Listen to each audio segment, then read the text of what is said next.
Praise the Lord. ஒரு மனிதன் இருந்தாரு. அந்த மனிதன் என்ன பண்ணுவாராம், மற்ற நேரங்கள்ல வேலை செய்து கொண்டும் கேம் விளையாடி கொண்டும் உலக பிரகாரமாக நேரத்தை செலவிட்டு கொண்டிருந்தான். ஆனா ஜெபம் வேத வாசிப்பு என்று வரும்பொழுது எனக்கு நேரமே இல்லை என்று சொல்லிக்கொண்டே இருப்பாராம். ஒரு நாள் என்ன ஆனது, இவருக்கு நன்றாக தூங்கி விட்டார். எழுந்து வந்து வேதத்தை வாசிக்கணும். அவங்க மனைவி சொன்னாங்களா, எங்க இன்னைக்கு நீங்க வேதத்தை வாசிக்காமலே போறீங்களேன்னு சொல்லிட்டு அவங்க என்ன பண்ணாங்களா, காலண்டர்ல போயிட்டு ஒரு வசனத்தை வாசித்தாங்களாம். வாசிக்கும் போது யூதாஸ் நாண்டு கொண்டு செத்தான் அப்படின்ற ஒரு வார்த்தை அங்க இருந்துதான். என்னடா இது எடுத்த உடனே இவ்வளவு ஒரு இதுவா இருக்கே அப்படின்னு சொல்லிட்டு இந்த வசனம் வேண்டாம், வேற ஒரு வசனம் படிக்கலாம் அப்படின்னு சொல்லிட்டு வேற ஒரு வசனத்தை தேடி படிச்சாராம். தேடும்போது நீயும் போய் அப்படியே செய் அப்படின்னு சொல்லிட்டு ஒரு வார்த்தை வந்துச்சான். இது என்ன இது, இந்த வார்த்தைகள் எல்லாம் என்ன வந்து போய் சாக சொல்லுது, இது என்ன இப்படியா இருக்கும், இல்ல நான் கடைசியா ஒரே ஒரு வசனம் வாசிப்பதுக்கு அப்புறம் நான் வாசிக்கவே மாட்டேன் அப்படின்னு சொல்லிட்டு கோவமா இன்னொரு வசனத்தை போய் வாசித்தாராம். அப்போ அந்த வசனம் சொல்லிச்சான், செய்யறத சீக்கிரமா செய் அப்படிங்கிற ஒரு வார்த்தையும் அவனுக்கு வந்தது. அப்படி இதை பார்த்த உடனே அவனுக்குள்ள ஒரு திகில் ஒரு பயம் வந்துச்சு. மனைவியின் இடத்துல போய் நான் அந்த மாதிரி போய் கேலண்டர்ல படிச்சேன், இந்த மாதிரி லைனா இதே மாதிரி வசனம் வருது, எனக்கு சரியில்லாமா, இன்னைக்கு நான் என்ன பண்ண போறேன், நான் லீவ் போட்டுட்டு உபவாசம் பண்ணி ஆண்டோட சமூகத்துல உட்கார போறேன்னு சொல்லிட்டு தேவ சமூகத்துல வந்து வேதத்தை எடுத்து உட்கார்ந்து ஜெபித்து வேதத்தை முழுவதுமாக வாசிக்க ஆரம்பிச்சாராம்.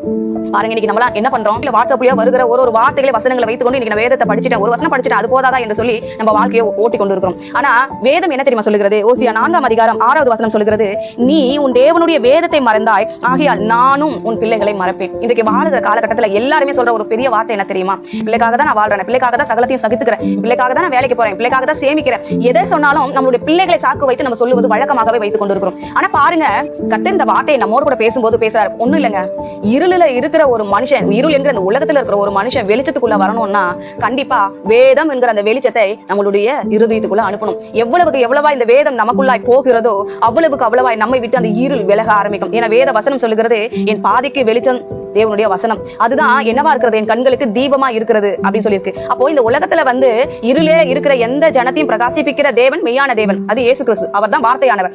அந்த வார்த்தை நமக்குள்ள வரும்பொழுதுதான் நம்ம பிரகாசம் அடைகிறோம். ஒவ்வொரு நாளும் சும்மா ஒரு வசனத்தை படிச்சா போதும், ஒரே ஒரு வசனம் தானே, நான் வேதத்தை படிச்சுட்டேன், அது ஒரு வாக்குத்தத்தம் தானே, அது நான் மனசுல வச்சிட்டு இருக்கிறேன் அப்படின்னா போதாது.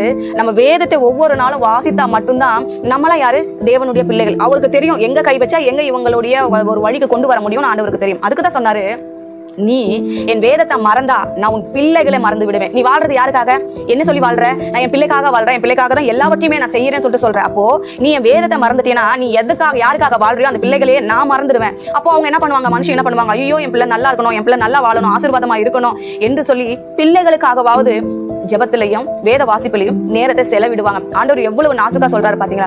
தேவ பிள்ளைகளே, இந்த காலகட்டத்தை ஒரு நிமிஷம் நீங்க யோசித்து பாருங்க. நம்ம கடைசி காலத்துல நிக்கிறோம். இந்த இருள் என்கிற அந்த உலகத்தை விட்டு வெளிச்சம் என்கிற வார்த்தைக்கு நம்ம வரும் பொழுதுதான் அது நமக்கு தீபமாகவும் வழிகாட்டியாகவும் நம்ம போய் சேரக்கூடியதான நல்ல பாதைகளை காட்டக்கூடியதாகவும் இருக்கிறது. எனவே மனம் திரும்புங்கள், ஒவ்வொரு நாளும் வேதத்தை வாசிங்கள், கர்த்தருக்கு நேரத்தை கொடுங்கள், உங்க பிள்ளைகளை மனதில் வைத்து இதை செய்யுங்கள். ஆமென்.